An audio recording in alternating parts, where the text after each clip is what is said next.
Before this begins, one important thing. This story is pure fiction. It is not official lore, and nothing here is confirmed. It is simply an imagined story told slowly for entertainment. There are moments in the arena that most troops forget, not because they are unimportant, but because remembering them feels uncomfortable. This night was one of those moments. It didn't begin with darkness. It began with clarity.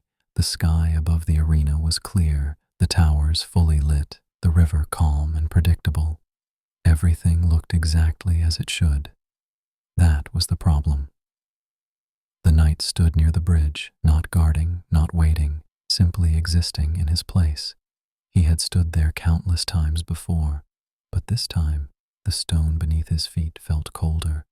On the towers, the archers scanned the distance, their eyes moving slowly, not because they expected danger, but because habit told them to keep looking. The giant moved across the arena with his usual rhythm. Step, pause, breath, step. Yet between each step, there was a silence that felt longer than it should have been. The goblins gathered near the back lanes, their voices low, their jokes unfinished. They laughed, but the laughter didn't spread. The skeletons were arguing about something trivial, their bony hands gesturing sharply, their voices overlapping. And then, without warning, the argument ended, not because they agreed, but because they forgot what they were talking about. The wizard felt it first.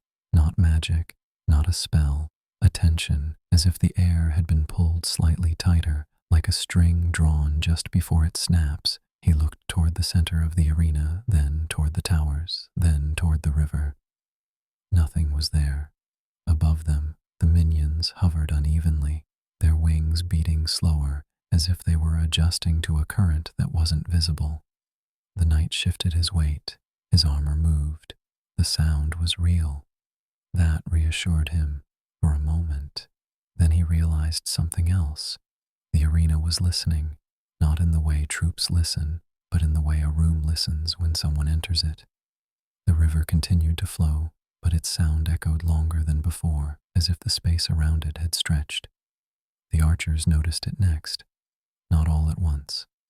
One blink too slow, one breath held a second longer. They didn't lower their bows. They didn't raise them either. They waited. The giant stopped mid-step, not frozen, not trapped, waiting. The goblins fell silent completely. No whispers, no laughter, only eyes darting from shadow to shadow. The skeletons stood motionless, balanced in impossible positions, as if gravity itself had decided to pause. The knight took a step forward. The ground responded. That was when he understood. He could move, others could not. The wizard tried to speak. His voice came out thin, as though the arena absorbed part of it before it reached anyone else. The lights along the towers dimmed slightly, not enough to alarm, just enough to deepen every shadow. Those shadows began to behave strangely. They didn't stretch. They didn't move. They waited. The knight felt eyes on him again, not from a single direction, but from everywhere the light failed to reach. It felt like being measured, not judged, not threatened, measured. Time did not stop. It slowed, then bent. The giant finally placed his foot down, the sound echoing far too long. That sound broke something. The skeletons collapsed into confusion, their argument resuming without remembering it had ever ended. The goblins began speaking at once, their voices overlapping in nervous relief. The archers blinked, their focus snapping back into place. The river returned to its normal rhythm. The arena breathed again. Nothing was missing. Nothing was broken. Yet no one felt relieved, because everyone sensed it, even if they couldn't explain it. For a moment, the arena had not been a battlefield. It had been something else, observed, mapped, understood.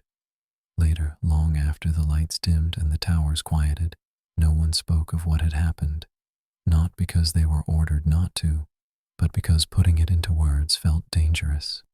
The wizard avoided the center of the arena. The giant changed his path. The goblins stopped laughing after sunset. The skeletons argued less. The night returned to the bridge every night, waiting, because deep down everyone knew the same thing. Whatever had noticed the arena that night had learned enough, and learning is rarely the final step. This is just a story. But in Clash Royale, not every threat announces itself with fire or steel. Some arrive quietly, watch how the arena lives, and leave, knowing they can return.